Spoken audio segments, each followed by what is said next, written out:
Good afternoon. Veterans living in rural parts of New Mexico got some welcome news today. The state announced which of those areas will be getting cemeteries for veterans. News 13's David Romero is live at the New Mexico Veterans Memorial with details. David? Jessica, veterans currently only have two choices of national cemeteries in the state. One is in Santa Fe, the other down south in Fort Bayard. Now, a new initiative set forth by the governor will change that.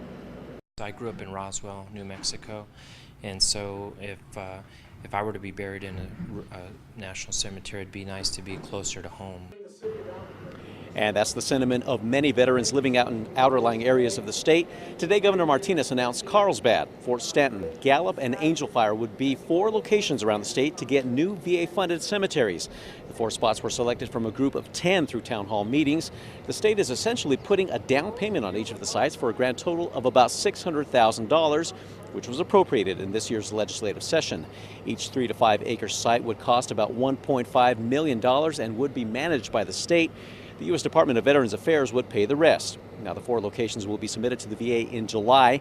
After that, it's up to the VA if those spots will be approved for construction. The state will recoup the $600,000 through a VA grant once ground is broken.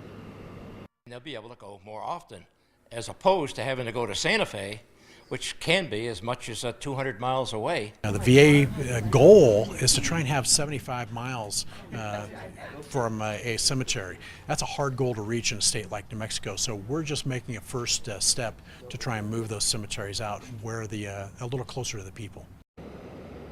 And the VA is expected to make their decision by October of this year. Jessica, back to you. All right. Thank you, David. Secretary Hale tells us that if the 4 sites aren't approved by the VA, the money set forth by the state will go back to the general fund.